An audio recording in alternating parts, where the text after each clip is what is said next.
Đệ nhị luật, tinh hoa của Do Thái giáo. Tựa đề: sách Đệ nhị luật là cuốn sách thứ 5 trong Kinh Thánh và là cuốn sách cuối cùng của Ngũ Thư.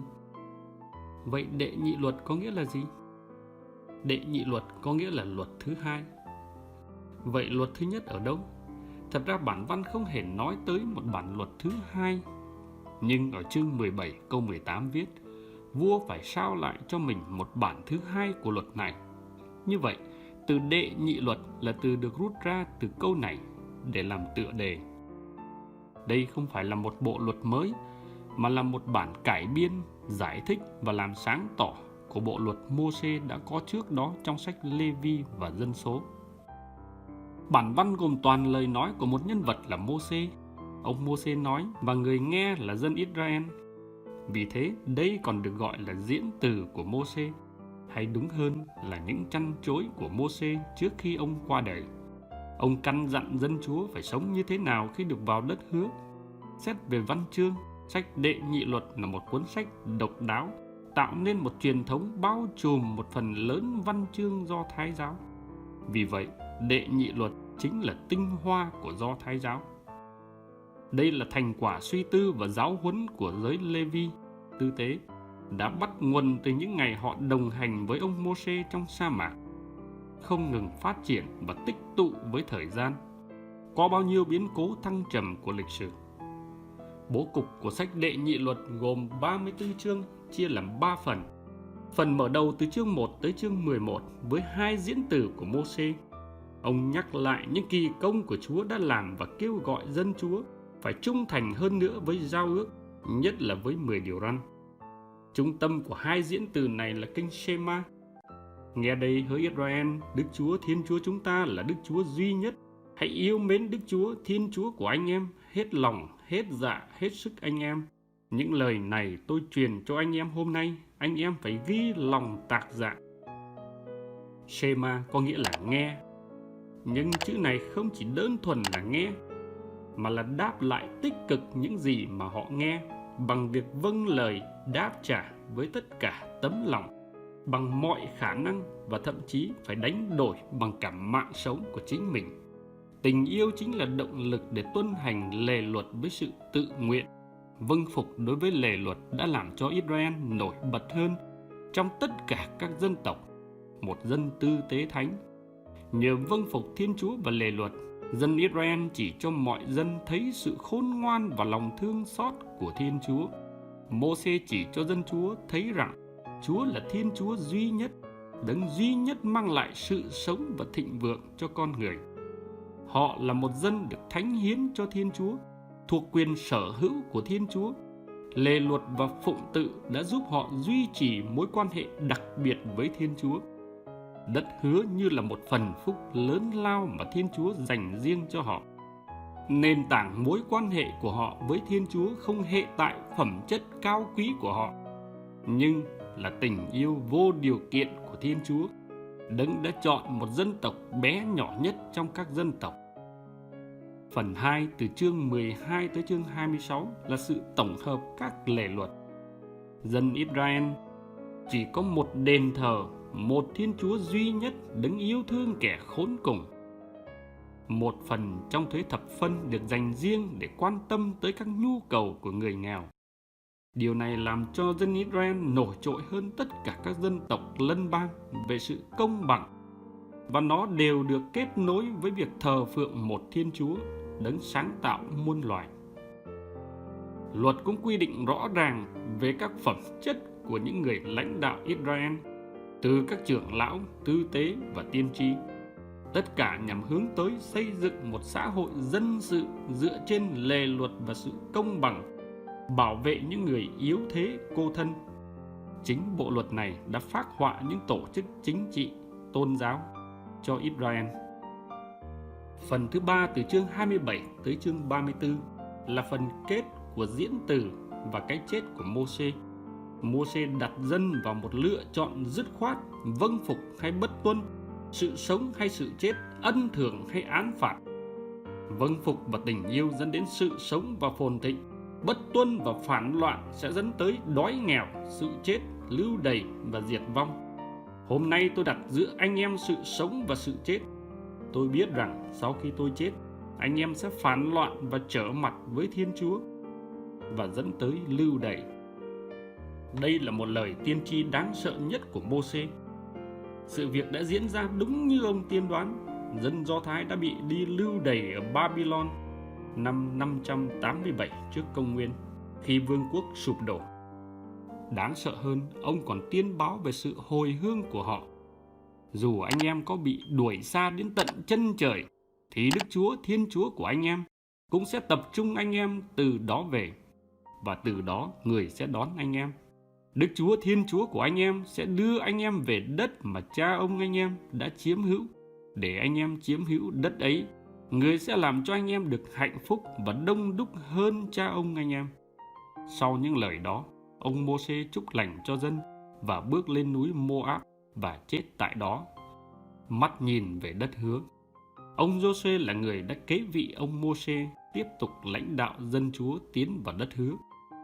Nhìn lại Ngũ Thư, chúng ta thấy ông Mô-sê giữ một vai trò đặc biệt có ảnh hưởng nhiều trong giai đoạn hình thành lịch sử Israel về nhiều phương diện: chính trị, tôn giáo, xã hội, pháp luật và quân sự. Đây cũng là kết thúc của 5 cuốn sách đầu của Kinh Thánh, nhưng chúng ta thấy còn rất nhiều vấn đề dang dở. Lời hứa cứu độ trong sách Sáng Thế 3:15 chưa thực hiện. Thiên Chúa sẽ cứu độ thế giới qua dòng dõi của Abraham như thế nào? Làm sao Thiên Chúa thánh thiện có thể dung hòa với một dân phản loạn? Và làm sao Thiên Chúa có thể biến đổi trái tim chai đá của một dân tộc bất trung này? Chúng ta sẽ lần lượt tìm hiểu trong các sách tiếp theo. Kinh Thánh và cuộc sống, tất cả là hồng ân Chúa. Mô-sê nhấn mạnh đến việc nhớ lại hay hồi tưởng những hành động yêu thương của Thiên Chúa. Hành động hồi tưởng này là tối quan trọng, vì nhờ đó dân mới cảm nhận được tình yêu thương của Thiên Chúa và gắn bó với người, vâng phục người. Còn nếu quên đi tất cả những việc Thiên Chúa đã làm, dần dần họ sẽ bất tuân và bất tín với Thiên Chúa. Nhớ lại kinh nghiệm khổ sở, thiếu thốn trong Ai Cập, giúp họ nhận ra sự sống là nhờ Thiên Chúa, và sự phong phú phồn thịnh họ có trong đất hứa không phải là do sự nỗ lực của con người, mà là hồng ân của Thiên Chúa. Đó cũng là kinh nghiệm thiêng liêng của mỗi chúng ta. Chúng ta cần nhìn lại và nhớ lại những biến cố trong cuộc sống của mỗi người chúng ta trong ánh sáng của đức tin, để cảm nhận sự hiện diện và tình yêu của Thiên Chúa một cách cụ thể. Đặt mình trước mặt Chúa để hồi tưởng những khoảnh khắc đặc biệt khiến ta cảm nhận rõ ràng nhất sự can thiệp của Thiên Chúa lúc chúng ta gặp nguy nan, thương tích và khốn cùng. Đó là lúc ta cảm nhận sâu sắc nhất rằng tất cả là hồng ân của Thiên Chúa.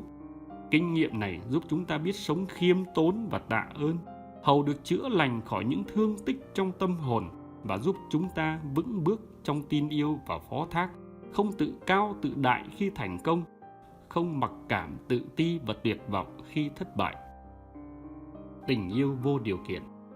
Chúng ta không thể hiểu nổi sự cứng lòng, bất trung và phản loạn của Israel, và chúng ta cũng không thể hiểu nổi trái tim của nhân loại và của chính mình. Chúng ta luôn muốn phản loạn và rời xa Thiên Chúa, giống như dân được tuyển chọn. Kitô hữu là dân thánh, dân dành riêng cho Thiên Chúa để loan truyền những kỳ công của người.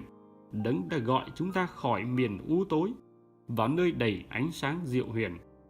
Việc tuyển chọn này cũng là ân sủng được trao ban, nhưng không xuất phát từ những ưu điểm về nhân loại, nhưng phát xuất từ lòng thương xót vô điều kiện của Thiên Chúa. Ý thức này thúc đẩy chúng ta sống đời sống Kitô hữu trong tâm tình tạ ơn và khiêm tốn. Lựa chọn. Trong diễn tử thứ 3 của Mô-sê, sau khi đã ôn lại lịch sử dân Chúa, Mô-sê nói với dân: coi đây, hôm nay tôi đưa cho anh em chọn, hoặc là được sống, được hạnh phúc, hoặc là phải chết. Lời này cho thấy viễn tượng bao trùm toàn bộ lề luật của Thiên Chúa là để cho con người được sống và hạnh phúc, chứ không nhằm hủy diệt và giết chết tự do. Nhưng quy luật của sự sống là phải chết đi. Đó là nghịch lý của tin mừng. Nếu hạt giống gieo vào lòng đất mà không chết đi, thì nó chỉ trơ trọi một mình. Còn nếu nó chết đi, nó mới sinh được nhiều bông hạt khác. Nhiều người ngày nay ngại nhắc đến các từ hy sinh, xả kỷ hay bỏ mình. Họ thích tìm kiếm những đam mê và sở thích bằng mọi cách, để rồi chỉ thấy tuyệt vọng và trống rỗng. Lựa chọn căn bản của người Kitô hữu là lựa chọn Thiên Chúa để được sống một cuộc sống dồi dào trong ân sủng và bình an. Một phú ông người Do Thái lâm trọng bệnh, giờ chết đã gần kề, bèn cho người đến ghi lại lời di chúc: tôi sẽ để lại toàn bộ tài sản của tôi cho người nô bộc trung thành này. Riêng đứa con trai của tôi sẽ được lựa chọn một vật trong số tất cả tài sản mà tôi để lại. Không lâu sau, ông qua đời, người nô bộc được thừa hưởng toàn bộ gia sản. Anh ta hớn hở mang tờ di chúc đến gặp vị giáo sĩ. Sau đó, cùng vị giáo sĩ đến gặp con trai của phú ông. Vị giáo sĩ nói với người con trai: cha anh đã chết, để lại toàn bộ gia sản cho người nô bộc này. Anh chỉ được quyền lựa chọn một món đồ duy nhất mà cha anh để lại. Anh hãy tự mình chọn lấy đi. Vốn là người thông minh, anh hiểu ý cha mình, nên anh ta đã trả lời một cách không do dự: tôi chọn người nô bộc này. Vậy là người con trai vừa có được người nô bộc, vừa được hưởng quyền thừa kế toàn bộ tài sản của cha để lại theo luật.